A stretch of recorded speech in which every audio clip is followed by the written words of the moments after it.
I assume these are teed up as two separate appeals traveling together, and you each want separate arguments? All right.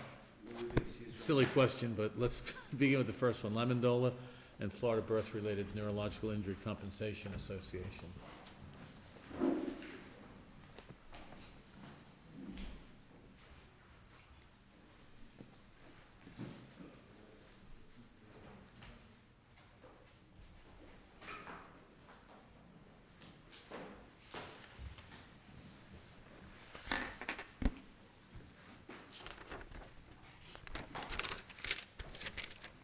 All right, please proceed.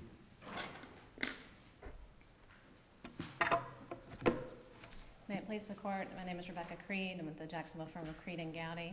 We represent the mother. In this appeal, the mother asks this court to reverse the ALJ's determination You want rebuttal time? Oh, I'm sorry. Yes, I do. I'd like 5 minutes. 5 sound good? Thank you. In this appeal, we ask this court to reverse the ALJ's determination that Gulf Coast OBGYN provided adequate notice to this mother under the plain language of Section 766.316.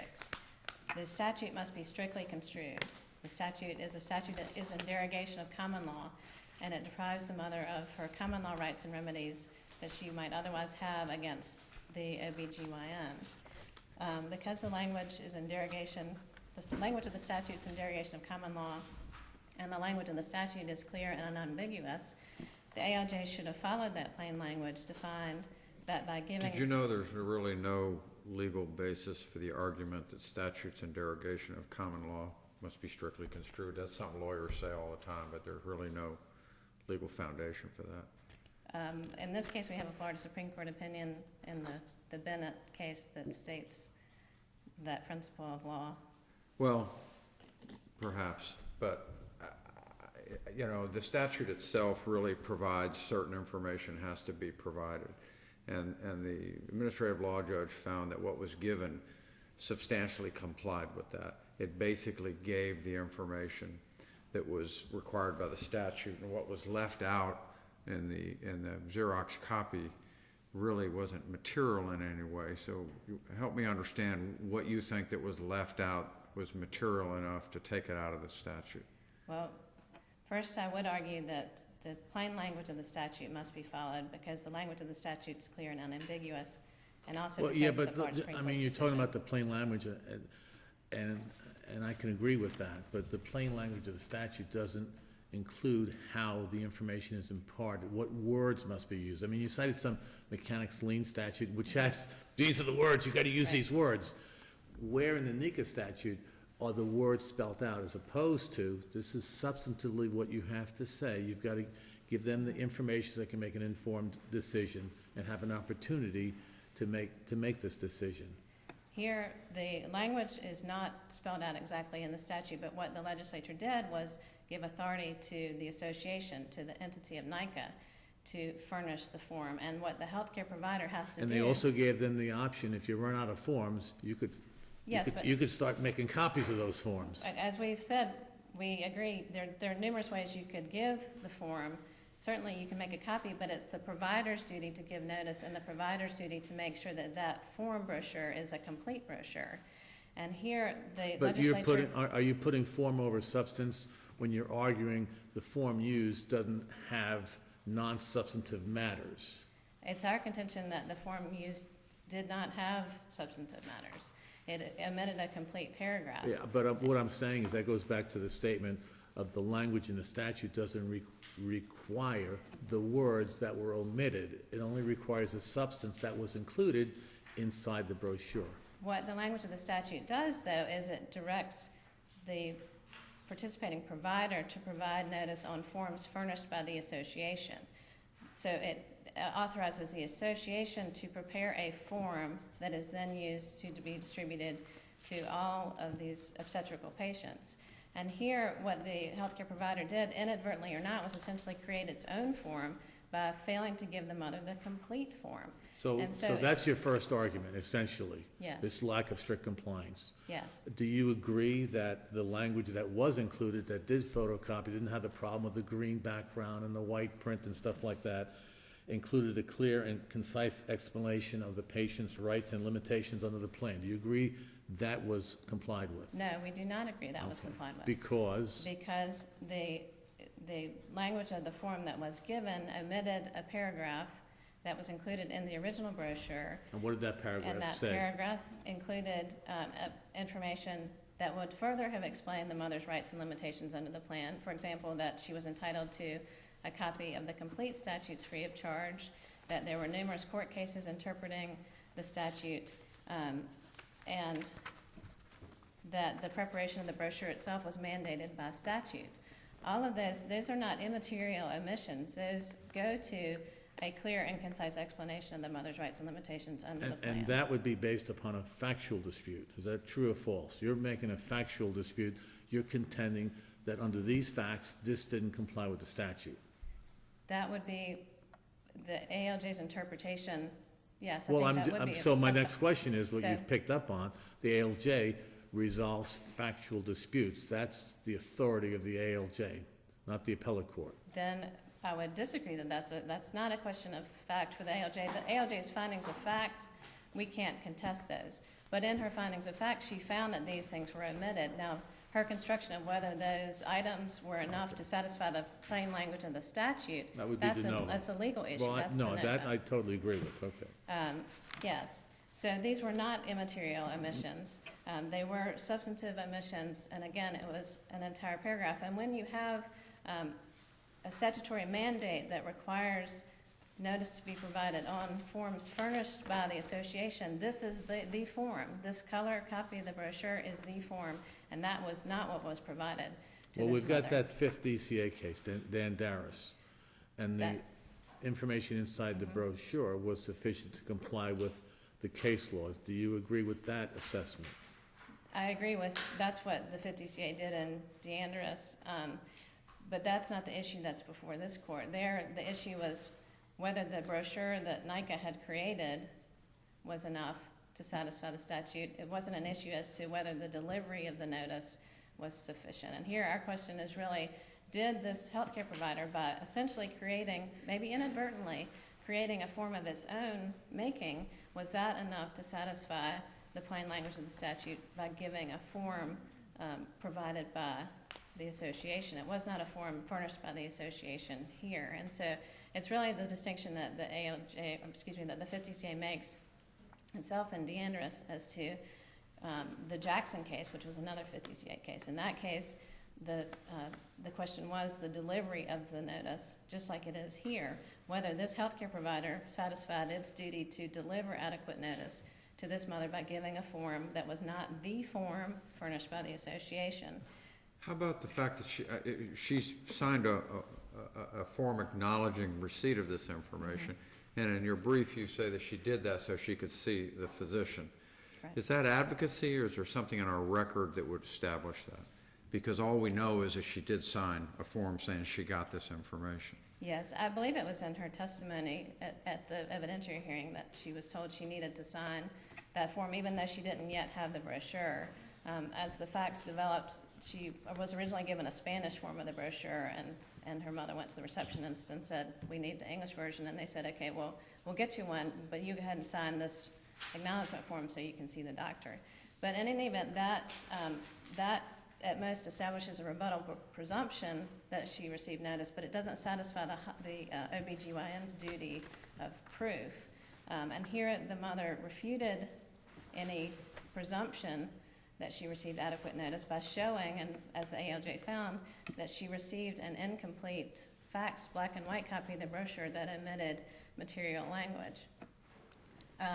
So is your strongest argument your first argument or your second argument? The first argument, The strict the construction? strict construction of the statute, that the statute requires. I mean, it seems like the second argument fails, that the first argument fails, because you've interrelated it, because the information eliminated on the photocopy is not information that was statutorily required by verbiage in the statute. In the The statute, statute just has this vague concept of a clear and concise explanation of patient's rights and limitations, right? right, And that was on the inside of the brochure, clear and concise. And the That's- things that were didn't photocopy correctly, we're kind of like extra information that the statute itself doesn't require. But that's, our argument is, even if you don't accept the strict construction, Because you're saying that's their form, and they developed that form. that's the form, they And developed it. that should have been provided in toto. That should have been provided. Even if it had extra stuff on it,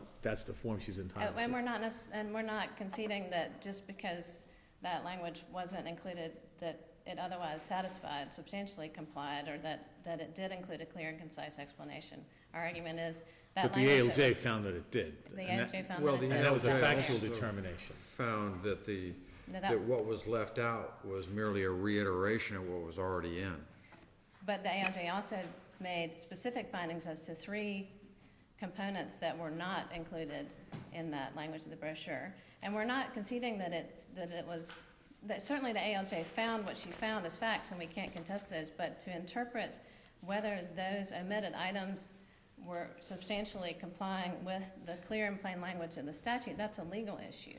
And so we would argue that if you don't follow strict construction, you can't then also find that this notice substantially complied. Well, as a matter of fact, the ALJ, the only thing it found that was, or she, that was not contained in the original brochure are that a copy of the statute is available free of charge. There were 3 items that she specifically Okay, found. I'm just reading from your brief right now. Yes, but in the ALJ's findings of fact, and I'm sure it's also on a different page in my brief, that was the copy of the statute was available free of charge. The preparation of the brochure was mandated by Section 766.316, and court cases have interpreted NICA law. Those are findings that the ALJ makes that are not included. It's on page 1934 of the record. It says the majority of the information is is included, but then that those did not include those other 3 items. And I will find that site for you. It's up to the participating providers. Again, it's their obligation to provide notice. The participating providers here complain it would be unfair for them to lose their NICA exclusivity and immunity from tort. But the statute is one that requires strict compliance on the part of the OBGYNs before this mother loses her rights to go sue these participating providers in circuit court. And again, these notice requirements can easily be met. All the OB providers had to do was to give the mother a complete copy of the brochure. And again, whether inadvertently or not, what they did by giving her an incomplete version was to not satisfy both requirements, both elements of the notice statute, that it must be on a form furnished by the association. This was not a form furnished by the association. And for those reasons, we would ask this court to reverse the ALJ's finding as to the OBGYNs and notice. Thank you. All right, thank you. I'll save you 5 minutes.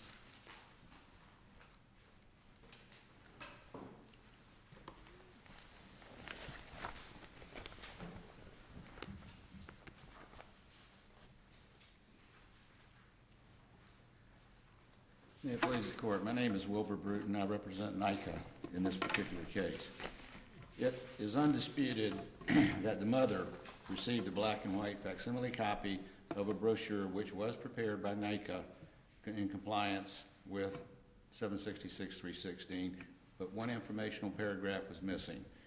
But in the Andrus case in the 5th District, they started with the birth of a baby and went all the way through they are placing you on notice that one or more physicians participate in the plan. They never mentioned the informational paragraph in making their determination, and their quotations were contained in pages 525 through 526 and at page 10 through 12, our brief. And they discussed exclusive remedy, criterion coverage, compensation, and a description of NICA being one of 2 programs in the U.S. The 5th District did not even discuss the missing paragraph, even though the missing paragraph was on the brochure in the DeAndres case, because the missing paragraph was simply an informational paragraph that gave you the ability to call NICA and get something.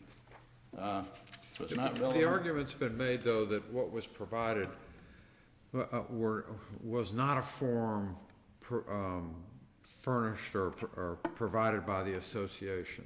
Actually, the form was prepared by this association. It was a Just a Xerox faxed copy, right? A Yes. fax copy? Is that All what it is a copy. Yeah. And somebody ran out of a copy, they furnished the brochure. Well, they gave her one in Spanish to begin with, and then they figured out she doesn't speak Spanish, so they, and Correct. then they realized they were out of the English brochure, so she got a complete copy of one in a different language. That is correct.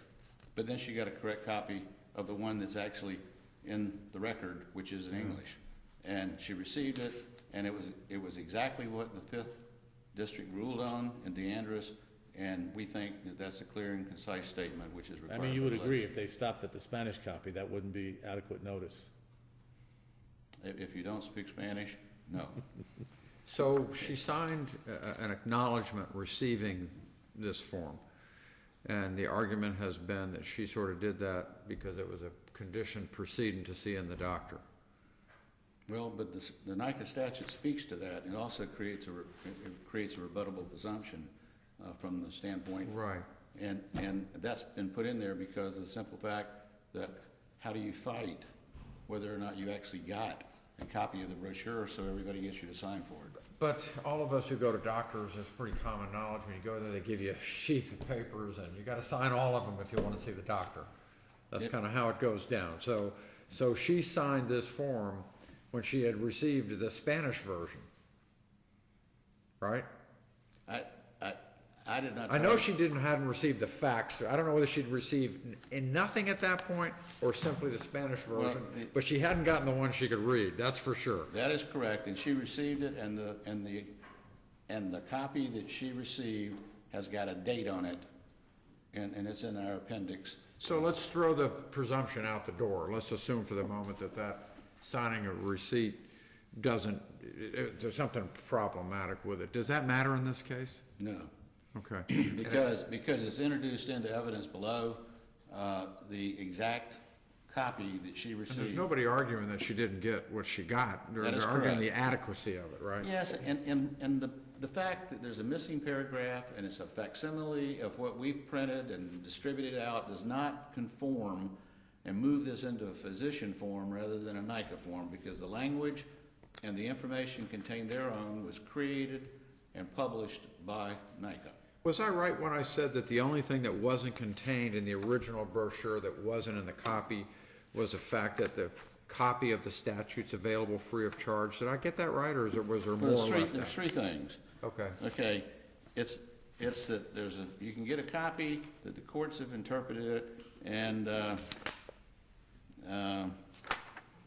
I've forgotten exactly what it was. 3 ministerial things are on the back of the brochure outside of the exclusive remedy, criteria and coverage, compensation, and so forth, which was clearly before the Fifth District and clearly explains the rights and limitations. You're all right, unless you have any more questions, I'll yield time to the hospital. Oh, I'm sorry, go ahead. I mean physicians.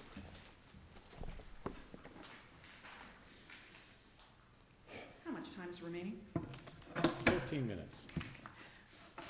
Good morning, Your Honor. May it please the Court, my name is Kelly Weaver. I'm here on behalf of the physicians, Dr. Seamus, Dr. Calderon, and Gulf Coast Institute OBGYN. This Court should affirm the final order of the administrative law judge, which determined that the physicians provided sufficient notice required by 766.316. Now, is that a de novo determination, or is it based upon factual findings? It is based on a de novo determination on the standard of review. The form, which wasn't discussed by Mr. Bruton, the form is defined by Webster's Dictionary, and the court may look at the dictionary definitions to determine plain meaning of a statute, and it has done so in previous NICA cases. In this case, a form is defined by Webster's as one of several or many different ways in which something is seen, experienced, or produced. The word furnished is defined as supply or give. If we look at those definitions along with the plain meaning of those words, a facsimile copy is a form by definition of that word and that phrase. A form in this case was prepared by NICA, it was created by NICA, It was not drafted by the physicians. This isn't a situation where the physician created this form that was furnished to the claimant. So this isn't a situation here where the physician or the medical provider created something. This is definitely a form furnished by the association. The issue in this case is really a matter of content. It is not about form, it's about content. Content, that is really the issue that's being argued, but it is in the guise of the term of the form.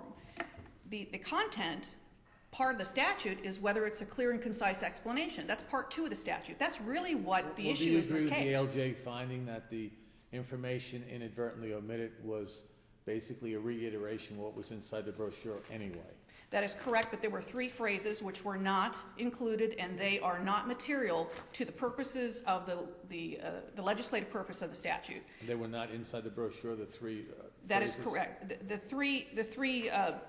The three phrases which were omitted were: the statute is available free of charge, the brochure was prepared in accordance with 766.316, and the court cases have interpreted the statute. Those statements are not required by the statute.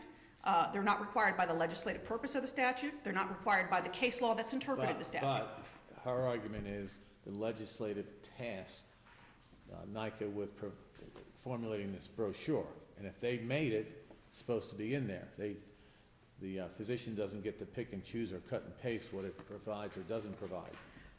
That is correct, but along with the plain meaning of the words, the court is also required to look at the legislative purpose of that notice. And if you look at the legislative purpose of the notice, in addition to the plain meaning, in this the Florida Supreme Court case of Florida. But in other words, how do we know the legislative purpose of making an informed decision within a reasonable period of time doesn't include a statement saying, well, this case law on point?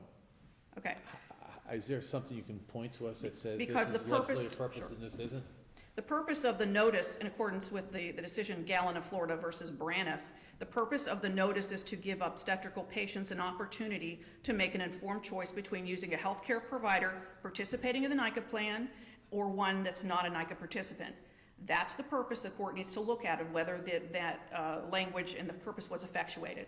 And yes, the court is required to look at the plain meaning. If we strictly do strict construction here, we got a form furnished by the association. There's no elaboration on that language in the statute. We have a form furnished by the association.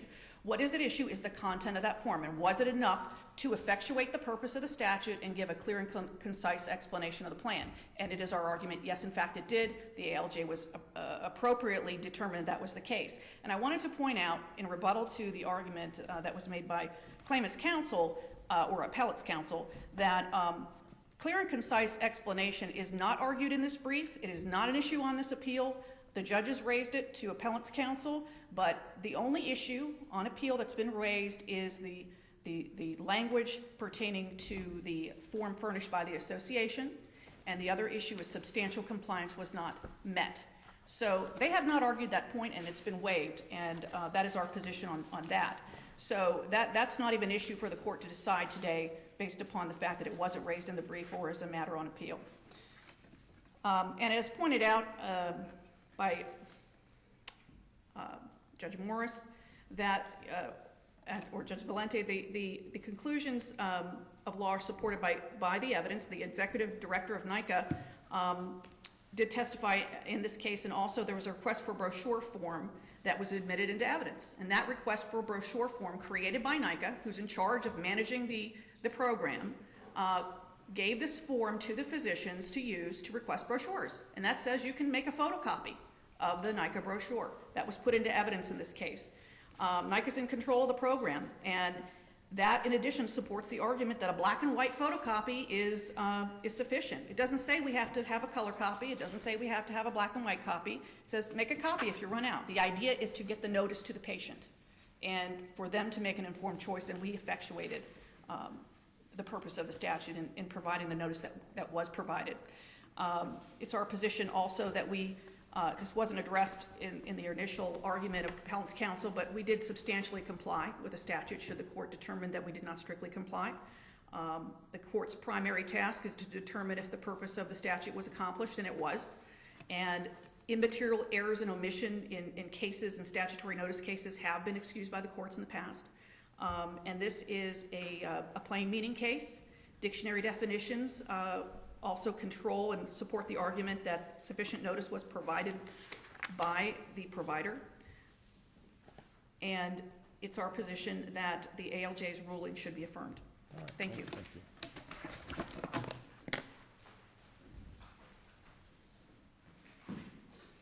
Screed, you have your 5 minutes left. Pardon me? You have your 5 minutes 5 left. minutes, thank you.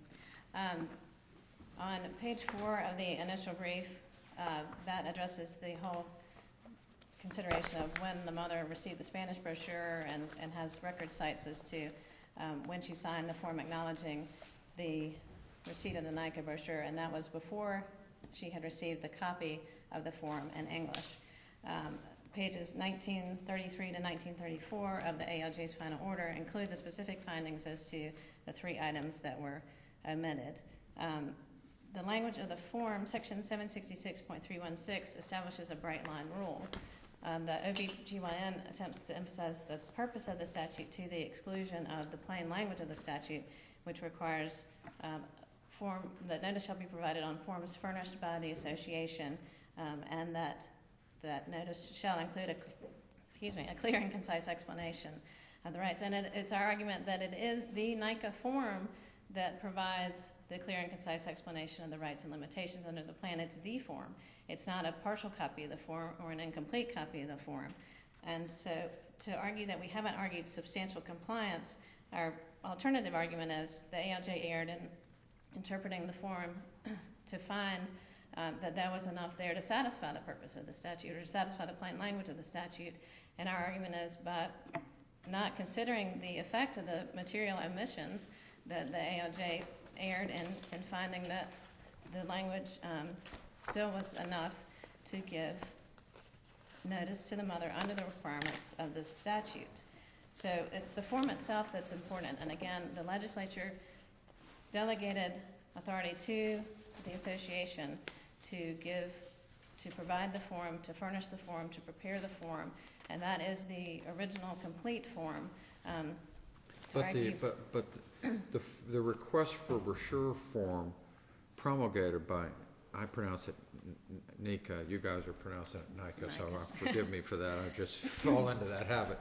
But it tells them specifically, the physicians, if they run out of forms, to do exactly what was done in this case, make a copy of it. But again, it's up to the provider. The provider has the obligation and the duty to give notice. And so it's up to that OBGYN group to make sure that if it does copy a form, or if it does get a copy of the form by fax, to make sure that that is a complete copy of the brochure. Otherwise, it's not a form furnished by the association. And no one's suggesting that the OBGYN intentionally set out to give this mother an incomplete form, but that is what happened, and that's what the ALJ found. The form itself is incomplete. And so it is the duty of this OBGYN to give a complete notice. Otherwise, it's not a form furnished by the association.